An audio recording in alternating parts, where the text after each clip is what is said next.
रायगढ़ में रहने वाले सुदर्शन के घर बहुत सालों बाद एक पुत्र ने जन्म लिया। उस पुत्र के लिए ब्राह्मण ने भविष्यवाणी की कि ये बच्चा एक दिन राजा बनेगा और साथ ही इस नगर का कल्याण करेगा। ये सुनकर सुदर्शन अपनी पत्नी भाग्यश्री से, मुझे तो ब्राह्मण देवता की बात पर तनिक भी भरोसा नहीं है।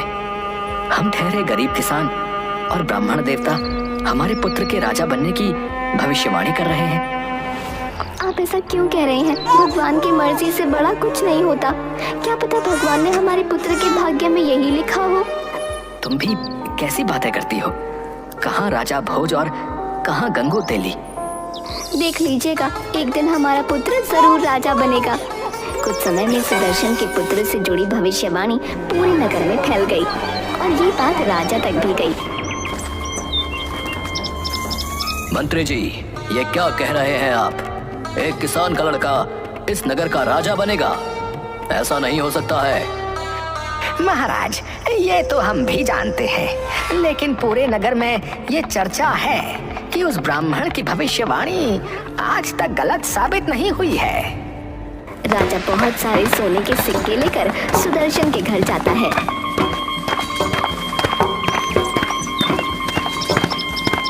महाराज की जय हो। हम तो धन्य हो गए जो आप स्वयं पधारे। मैं तुम्हारे पास एक प्रस्ताव लेकर आया हूँ।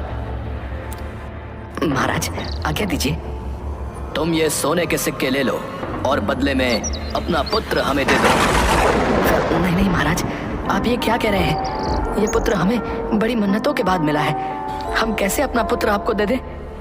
अगर तुम ये सिक्के लेकर अपना पुत्र नहीं दोगे तो हम तुम्हारे सामने तुम्हारे पुत्र का वध कर देंगे और तुम दोनों को आजीवन कारावास में बंदी बना देंगे। नहीं महाराज, हम आपकी प्रजा हैं। आप ऐसा अनर्थ नहीं कर सकते हैं।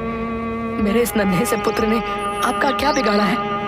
हमने सुना है कि तुम्हारा पुत्र आगे आने वाले समय में हमारे राज्य का राजा बनेगा। नहीं महाराज, मैं इस बात को नहीं मानता। आप फिक्र मत कीजिए, मैं ऐसा कुछ भी नहीं होने दूंगा। मैं हमेशा मुसीबत को जड़ से खत्म करता हूँ, इसलिए ना तुम्हारा पुत्र यहाँ रहेगा और ना ही इस नगर का राजा बनेगा। अब तुम खुद निर्णय ले लो, तुम्हें अपना पुत्र जीवित रखना है या अपने सामने उसकी मृत्यु होते देखोगे। राजा बड़ा ही दुष्ट था। नगर के लोग उससे खुश नहीं थे, लेकिन उसके आगे मजबूर थे। सुदर्शन और उसकी पत्नी राजा की बात से डर गए। ठीक है महाराज, अगर ऐसी बात है तो आप हमारा पुत्र ले लीजिए, लेकिन हमारी आपसे विनती है कि आप इसके प्राण मत लीजिएगा। तुम समझदार हो जो तुमने ये फैसला लिया। अपना पुत्र मुझे दे दो और ये सोने के सिक्के तुम रख लो। नहीं महाराज, मैं अपना पुत्र आपको इन सिक्कों के बदले नहीं दे रहा, बल्कि उसकी प्राणों की रक्षा के लिए दे रहा हूँ। राजा ने बच्चे को एक बैलगाड़ी में रख दिया और उस बैलगाड़ी को जंगल की ओर छोड़ दिया ताकि बच्चे को जंगली जानवर खा ले, लेकिन नियति को कुछ और ही मंजूर था। जंगल में एक लकड़हारे की और उसकी पत्नी की नजर बैलगाड़ी पर पड़ी। इस बैलगाड़ी से बच्चे के रोने की आवाज आ रही है, परंतु इसमें कोई मनुष्य तो नहीं दिख रहा।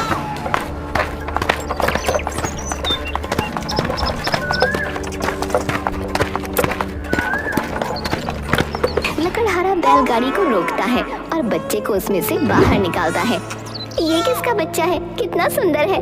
इसके चेहरे का तेज तो देखो, क्या चमक है इसके चेहरे पर। जरूर किसी ऊंचे कुल का है, लेकिन इसे बैलगाड़ी में किसने छोड़ दिया? मुझे लगता है ये बच्चा ईश्वर ने हमारे लिए भेजा है। हम इतने सालों से बच्चे के लिए तरस रहे थे, आज हमारी इच्छा पूरी हुई। सही कहा आपने, हम इसे अपने बच्चे की तरह रखेंगे। लकड़हारा और उसकी पत्नी उस बच्चे का नाम आदित्य रखते हैं। समय के साथ आदित्य बड़ा हो गया। एक दिन, बेटा आदित्य, अब बारिश का मौसम आने वाला है, हमें ज्यादा लकड़ियां काट कर लानी होंगी। जी पिताजी, परंतु अब आप लकड़ियां लेने जंगल में नहीं जाया करेंगे, मैं अकेला ही जाऊंगा। नहीं बेटा, अभी मैं इतना बूढ़ा नहीं हुआ हूँ। चलो हम दोनों चलते हैं ताकि कम समय में ज्यादा लकड़ियां काट कर ला सकें।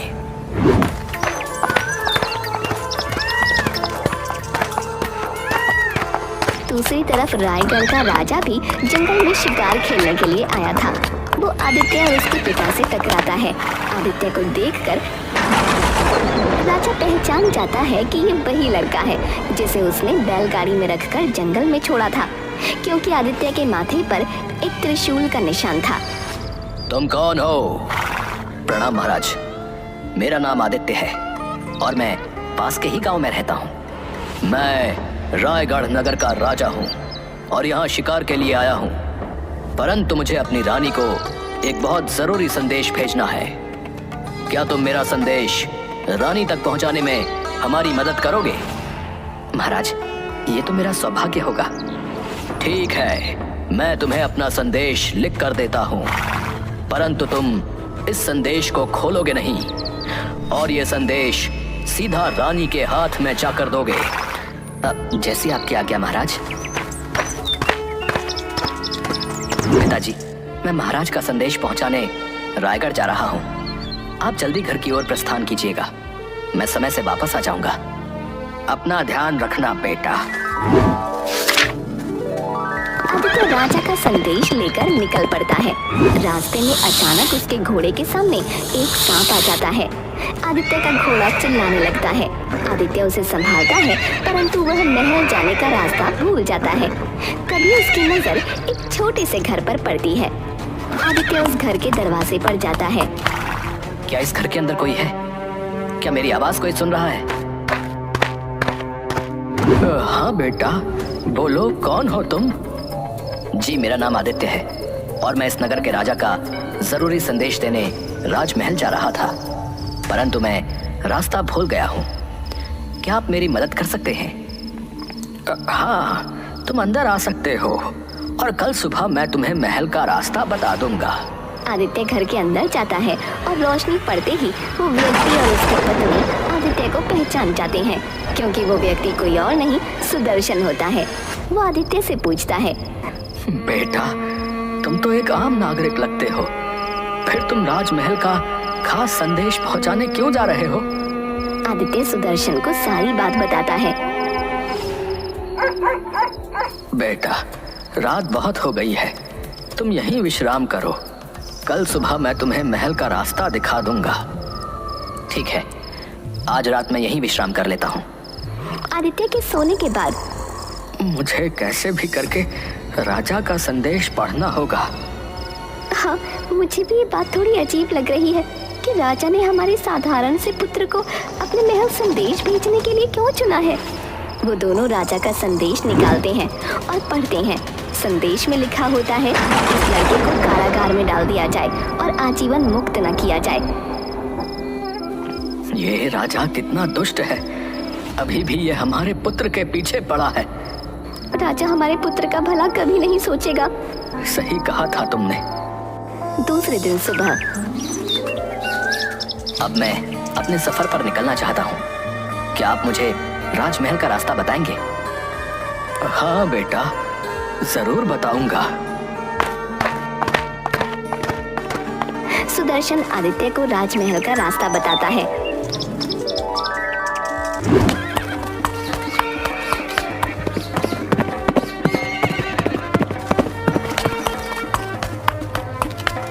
राजमहल पहुंचकर आदित्य राजा का संदेश रानी के हाथों में देता है। संदेश पढ़कर रानी राजकुमारी को बुलवाती है।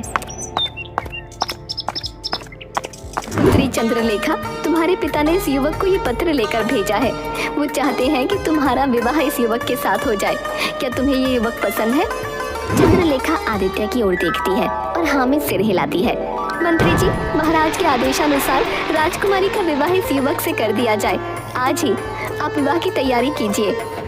जी महारानी जी। पुत्र, क्या तुम्हें अपने विवाह में किसी को नहीं बुलाना है?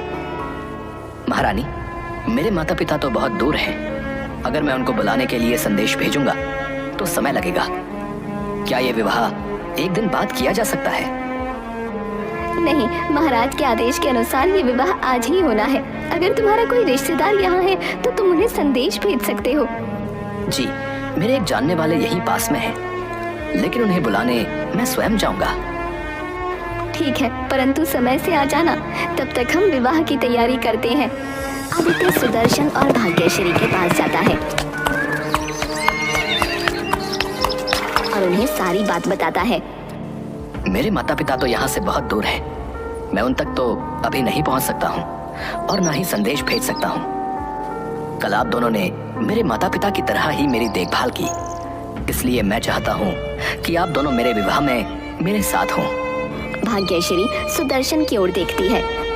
जरूर, हम तुम्हारे विवाह में जरूर चलेंगे। सुदर्शन, ये सब कैसे हुआ? उस दुष्ट राजा के आदेश अनुसार तो हमारे पुत्र को कारावास में डालने की बात लिखी थी ना? तुम ही तो कहती हो, ऊपर वाले की मर्जी हो तो कुछ भी हो सकता है। बस उसी ऊपर वाले की मर्जी से मैंने वो पत्र बदल दिया था। अब हमारे पुत्र का विवाह इस राजा की पुत्री के साथ होगा, जिसके बाद हमारा पुत्र इस राज्य का राजा बन जाएगा। महारानी आदित्य और चंद्रलेखा का विवाह करा देती है। जब राजा वापस आता है तो उसे इस विवाह के बारे में पता चलता है, लेकिन वो अपने दामाद को कारागार में नहीं डाल सकता था, इसलिए उसने एक दूसरी युक्ति सोची। मुझे अपनी पुत्री के बारे में ये सच्चाई तुम्हें विवाह से पहले ही बता देनी चाहिए थी, परंतु मैं जब से आया हूँ मुझे नींद नहीं आ रही कि मैंने जो किया वो गलत किया। क्या बात है महाराज, आप क्यों परेशान हैं? मेरी पुत्री को एक अभिशाप है कि विवाह के 7 दिन बाद उसकी मृत्यु हो जाएगी। ये शाप किसने दिया और क्या इसका कोई उपाय नहीं है? उपाय तो है, लेकिन मैं तुम्हें वहां नहीं भेज सकता।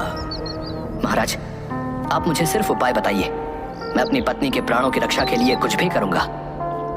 दुर्जनपुर में एक राक्षस है जिसके 2 दांत सोने के हैं। अगर वो सोने के दांत लाकर मेरी पुत्री को दिए जाएं, तो वो शाप मुक्त हो जाएगी। महाराज, मैं जरूर जाऊंगा, लेकिन इसमें प्राणों को खतरा है। चाहे कुछ भी हो, मैं अपनी पत्नी के लिए अवश्य जाऊंगा। आदित्य अपनी पत्नी को शाप मुक्त करने के लिए दुर्जनपुर की ओर निकल पड़ता है।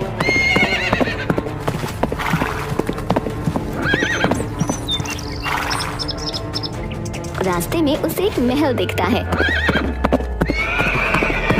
जहाँ का द्वारपाल उसे आगे जाने से रोकता है। तुम आगे नहीं जा सकते हो। परंतु क्यों? आगे जाने के लिए तुम्हें मेरे प्रश्न का उत्तर देना होगा। कैसा प्रश्न? इस आम के पेड़ पर पहले सोने के आम निकलते थे, परंतु अब नहीं निकलते हैं। पहले इसका कारण बताओ, फिर तुम आगे जा सकते हो। अभी तो मैं जरूरी खोज में जा रहा हूँ, और अगर मैंने उस खोज से पहले किसी भी प्रश्न का उत्तर दिया तो प्रश्न पूछने वाला इंसान गधा बन जाएगा। वैसे तुमने क्या प्रश्न कहा था? कुछ भी नहीं, तुम आगे जा सकते हो, परंतु वापस आने के समय तुम्हें मेरे प्रश्न का उत्तर देना ही होगा। जरूर दूंगा। वो आगे बढ़ता है।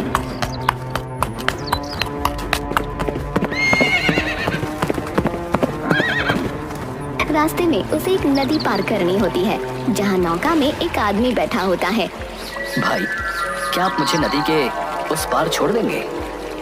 छोड़ दूंगा, परंतु तुम्हें पहले मेरे एक प्रश्न का उत्तर देना होगा। कैसा प्रश्न? मैं इतने सालों से इस नौका में ही बैठा हुआ हूँ। कितनी भी कोशिश करता हूँ, परंतु ये चप्पू मेरे हाथ से छूटता ही नहीं। इसका कारण बताओ। मैं आपके प्रश्न का उत्तर जरूर देता, परंतु अभी मैं एक बहुत जरूरी खोज में जा रहा हूँ, और अगर उस खोज के पहले मैंने किसी भी प्रश्न का उत्तर दिया तो उस प्रश्न को पूछने वाला व्यक्ति गधा बन जाएगा। क्या आपको आपके प्रश्न का उत्तर अभी चाहिए? नहीं नहीं, पहले तुम अपना कार्य पूरा कर लो, फिर मुझे मेरे प्रश्न का उत्तर देना। परंतु वापस आते समय अगर तुमने मेरे प्रश्न का उत्तर नहीं दिया तो मैं तुम्हें नदी नहीं पार कराऊंगा। मैं आपके प्रश्न का उत्तर जरूर दूंगा। आदित्य को नदी पार कराता है।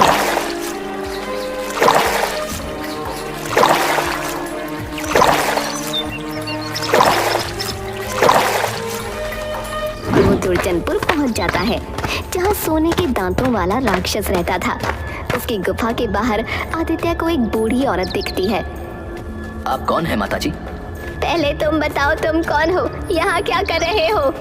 जी मेरा नाम आदित्य है और मैं यहाँ सोने के दांतों वाले राक्षस से मिलने आया हूँ।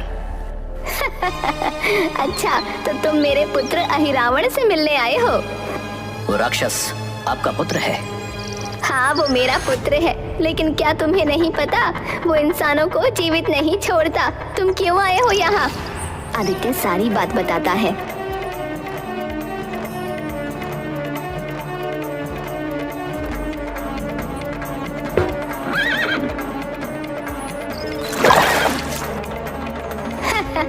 तुम बहुत भोले हो। तुम्हारा ससुर बहुत ही दुष्ट है। उसने जानबूझकर तुम्हें मेरे पुत्र के पास भेजा ताकि तुम कभी वापस न जा सको। मुझे नहीं पता मेरा ससुर दुष्ट है या नहीं, परंतु मैं इतना जानता हूँ कि अगर मैं आपके पुत्र के सोने के दांत लेकर जाऊंगा तो मेरी पत्नी शाप मुक्त हो जाएगी, और उन दांतों को ले जाने के लिए अगर मुझे अपने प्राणों की बलि देनी पड़ेगी तो मैं वो भी दे दूंगा। बूढ़ी औरत आदित्य की बातें सुनकर प्रसन्न होती है। बेटा, तुम सच में बहुत नेक दिल हो। तुम्हारी जगह यदि कोई दूसरा होता तो अपने ससुर की सच्चाई जानने के बाद यहाँ से वापस चला जाता और साथ ही अपनी पत्नी को भी हमेशा के लिए छोड़ देता। पर तुम सब कुछ जानने के बाद भी अपनी पत्नी का साथ देना चाहते हो, इसलिए मैं तुम्हारी मदद जरूर करूंगी। लेकिन ध्यान रखना, किसी भी परिस्थिति में तुम मेरे पुत्र अहिरावण के सामने मत आना, वरना वो तुम्हें मार देगा। अगर मैं आपके पुत्र के सामने नहीं आऊंगा तो उसके सोने के दांत कैसे लूंगा? दांत मैं तुम्हें लाकर दूंगी। तभी अहिरावण अपने घर वापस आता है। वो इतना थका हुआ होता है कि आते ही अपने बिस्तर पर लेट जाता है। पुत्र, तुम तो सो रहे हो। हाँ माँ, मुझे नींद आ रही है और तुम मुझे परेशान मत करो, सोने दो। बूढ़ी औरत अहिरावण का एक सोने का दांत निकालती है। क्या है माँ, मुझे क्यों परेशान कर रही हो? मैंने एक सपना देखा, उसमें एक प्रश्न था, उसका उत्तर दे दो मुझे। बोलो, क्या प्रश्न था? पहले जिस पेड़ पर सोने के आम होते थे, अब उस पर सिर्फ पत्तियां क्यों हैं? क्योंकि एक चूहा उस पेड़ की जड़ को नीचे से खा रहा है। उस चूहे को निकाल दो, पेड़ फिर से सोने के आम देने लगेगा। तुम मुझे सोने दो माँ। बूढ़ी औरत अहिरावण का दूसरा दांत निकालती है। अब क्या हुआ माँ? अब तो मैंने तुम्हारे प्रश्न का उत्तर दे दिया। एक और प्रश्न है। बोलो। तुम जब तक अपने प्रश्नों का उत्तर नहीं ले लोगी, मुझे सोने नहीं दोगी। एक व्यक्ति नदी में नाव चला रहा है। वो लाख कोशिश करता है, फिर भी उसके हाथ से चप्पू छूटता ही नहीं। क्योंकि वो चप्पू शापित है। अगर वो व्यक्ति चप्पू को छोड़ना चाहता है तो उसे वो चप्पू किसी और व्यक्ति के हाथों में देना होगा। अब हो गए तुम्हारे सारे प्रश्न खत्म। अब तो मैं सो सकता हूँ। हाँ बेटा, अब तू आराम से सो जा और मैं भी सो जाती हूँ। बूढ़ी औरत आदित्य को अहिरावण के 2 सोने के दांत देती है और आदित्य उन्हें प्रणाम करके जल्दी से वहाँ से निकल जाता है। नदी के तट पर। आ गए तुम वापस। अब जल्दी से मेरे प्रश्न का उत्तर दो, तभी मैं तुम्हें नदी के उस पार ले जाऊंगा। तुम्हारे प्रश्न का उत्तर तो नदी के उस तट पर है। अगर तुम मुझे उस तट पर नहीं ले जाओगे तो मैं तुम्हें तुम्हारे प्रश्न का उत्तर कैसे दूंगा? ठीक है, तुम नौका में बैठ जाओ, मैं तुम्हें नदी पार करा आता हूँ, परंतु तुम मेरे प्रश्न का उत्तर जरूर देना। तुम मुझ पर पूरा भरोसा कर सकते हो। नदी पार करने के बाद आदित्य नौका से उतरता है। तुम्हारा ये चप्पू श्रापित है। अगर तुम इस चप्पू से मुक्ति चाहते हो तो तुम्हें ये किसी दूसरे व्यक्ति के हाथ में देना होगा। आदित्य वहाँ से भागता है। आगे जाकर वो राजमहल के द्वार पर पहुँचता है। आ गए तुम। अब मेरे प्रश्न का उत्तर दो, नहीं तो मैं तुम्हें जाने नहीं दूंगा। इस वृक्ष के नीचे एक चूहा है जो इसकी जड़ों को खोखला कर रहा है। आप उस चूहे को वहां से निकाल दें। वृक्ष में पहले की तरह सोने के आम आने लगेंगे। आदित्य की बात सुनकर द्वारपाल वृक्ष की जड़ से चूहे को निकालता है और चूहे के बाहर निकालते ही उस पेड़ पर बहुत सारे सोने के आम आ जाते हैं, जिसे देखकर नगर के लोग बहुत खुश होते हैं। और वो सब मिलकर आदित्य को सोने के सिक्कों से भरे हुए 8 बक्से उपहार में देते हैं। आदित्य उपहार लेकर रायगढ़ वापस आता है। महाराज, मैं वापस आ गया और उस राक्षस के सोने के दांत भी ले आया। तुम तो बड़े वीर हो, परंतु ये बताओ कि तुम्हें ये सोने के सिक्कों से भरे हुए बक्से कहाँ मिले? महाराज, दुर्जनपुर के जंगलों में सोने के सिक्कों के बड़े बड़े पहाड़ हैं। मैंने ये वहीं से लिए हैं। राजा लालची था और सिक्कों के लालच में दुर्जनपुर के लिए निकल पड़ता है। जैसे ही वो नदी के तट पर पहुंचता है, नौका में बैठा व्यक्ति राजा के हाथ में वो श्रापित चप्पू पकड़ाता है और नौका से बाहर आकर नाचने लगता है। तुमने ये चप्पू मुझे क्यों दिया? क्योंकि ये श्रापित चप्पू है और अब ये आपके हाथ में है। आज से इस चप्पू को चलाने का काम आप करेंगे और मैं इस चप्पू की गुलामी से मुक्त हो गया। दूसरी तरफ राजमहल में सुदर्शन और भाग्यश्री अपनी सारी सच्चाई आदित्य को बताते हैं। पिताजी, आपने मुझे तब क्यों नहीं बताया जब मैं आपके पास आया था? बेटा, मैंने तुम्हें इसलिए नहीं बताया क्योंकि मुझे डर था कि सारी सच्चाई जानने के बाद तुम कोई गलत कदम ना उठा लो। हमें उस समय चुप रहना ही उचित लगा, पर अब हम और चुप नहीं रह सकते थे। आदित्य अपने असली माता पिता से मिलकर बहुत खुश होता है। साथ ही वो अपने लकड़हारे माँ बाप को भी अपने पास राजमहल में बुला लेता है और वो सब मिलकर एक साथ खुशी खुशी राजमहल में रहने लगते हैं।